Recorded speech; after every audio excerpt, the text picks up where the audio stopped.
오늘은 법무법인 평안 관세 국제통상팀을 소개해드리려고 합니다. 저희 팀이 수행한 리딩 케이스인 메이저 정유사 상대 관세 소송에 대해서 말씀드리려고 합니다.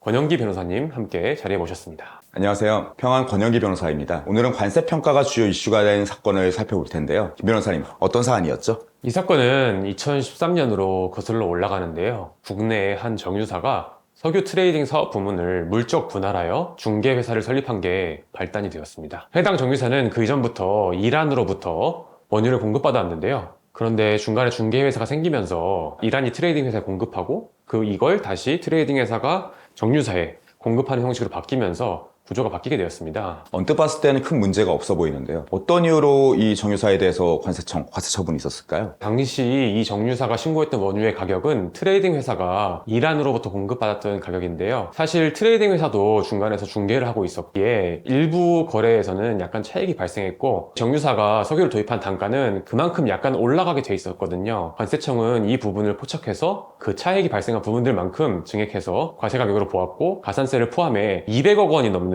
세금을 부과하였습니다. 금액이 정말 큰 사건이었죠? 예, 맞습니다. 금액이 정말 컸죠. 해당 정유사는 관세청의 이 처분에 불복했는데요. 저희 평안은 관세청을 대리하여 이 사건을 처리했고요. 최종적으로 행정법원, 고등법원, 그리고 대법원에서까지 모두 승소했습니다. 이 분야에 대해서 여러 연구도 하시고 또 논문도 작성하시고 관세청 공모전도 입상하신 권영기 변호사님께서 법리적인 부분을 그럼 지금부터 설명해 주시겠습니다. 큰 규모 사건인 만큼 정말 첨예한 법리 다툼이 있었습니다. 사안의 쟁점은 이란에서 트레이딩 회사까지의 거래인 퍼스트 세일, 그리고 트레이딩 회사와 최종 공급처인 정유사 간의 거래인 라스트 세일, 두 가격 중에 어느 가격을 거래 가격으로 정하냐였습니다. 그럼 법원은 어떻게 판단했나요? 법원은 최종적으로 라스트 세일이 맞다고 봤습니다. 구체적으로 보면 우리나라로 수입된 원유의 과세 가격은 원유를 대한민국으로 수입하기 이전에 발생한 마지막 거래의 가격을 기초로 한다 라고 했습니다. 국제적 거래가 워낙 복잡하다 보니까 사실 세부적인 기준이 마련되어 있을 것 같긴 한데요. 보통은 어떤 기준에 따라서 판단하게 될까요? 사실 국제거래는 엄청 복잡하죠. 최근에는 중국에서 생산된 물품이 홍콩에 페이퍼 컴퍼니를 거쳐서 제3국으로 수출되는 경우에 어느 가격을 판매 가격으로 봐야 하냐, 이런 논란도 있고요.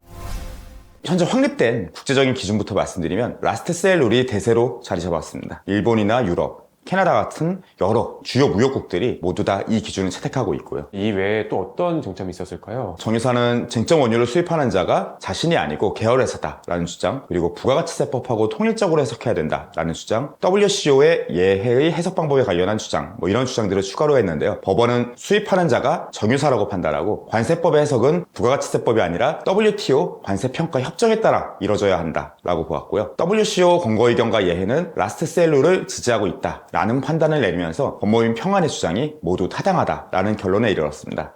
이 영상 보시는 분들이 그리고 짚고 넘어가야 될 부분이 하나 있는 것 같은데요. 조금 전에 말씀하신 부분 중에 WCO, WTO 관세평가협정 이런 협정의 조문들이 그럼 국내 법보다 더 우선하는 건가요? 한국에서는 한국 법을 따라야 하는 거 아닐까요?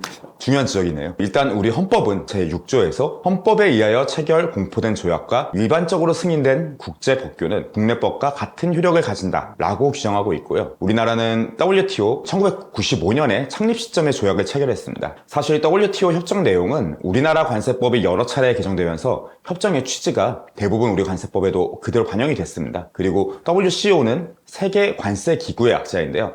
역시 WTO 체제의 일부로 탄생한 국제기구라고 보시면 됩니다. WTO 협정문 그 자체만 보면은 관세 평가에 관한 부분은 굉장히 짧은데요. WCO라는 조직이 세부적인 해석을 발간해서 협정문의 빈 부분을 메워주고 있고, 이러한 WCO의 예해 등 우리 실정에 맞게 구체화되어서 현재 우리 관세법에 포섭되어 있다라고 볼 수 있습니다. 좀 더 자세히 설명드리면 우리도 이제 법, 시행령, 시행규칙으로 갈수록 점점 더 구체적이고 세밀한 내용을 자세히 설명하듯이 관세평가 자체도 굉장히 세부적인 기준이 존재하기에 WCO 자료도 권고 의견인 Advisory Opinion, 예해인 Commentary, 해설인 Explanatory Note, 사례 연구인 Case Study, 마지막으로 일반 연구인 스터디 순으로 세분화되어 있습니다. 물론 저희가 본 사건을 해결하면서도 권고 의견과 예해 등은 당연히 매우 많이 활용했고요. 무역 구조별로 여러 가능한 시나리오 등이 자세하게 소개되어 있어서 매우 중요한 자료로 활용이 됩니다. 아, 그렇군요. 이 부분은 그럼 국내법과 국제조약 간의 관계를 좀 세밀하게 살펴봐야 되는 부분이니 간단히 판단할 수 없는 부분이기도 할 것 같아요. 네, 맞습니다. 관세법. 특히 그 중에서도 관세 평가 분야는 관세법상 몇 개도 되지 않은 조문을 어떻게 해석할 것인가. 이 문제입니다. 그 해석에 따라서 이번에 정유사 사건처럼 큰 금액의 승패가 갈리기도 하고요. 그런 만큼 전문 변호사를 찾아야 할 충분한 이유가 있습니다. 저희 법무법인 평화는 국제통상 및 관세 분야에서도 상당한 전문성을 보유하고 있습니다. 관세 사건에 관한 문의가 있으신 분들은 언제든지 평안으로 연락 부탁드립니다. 감사합니다.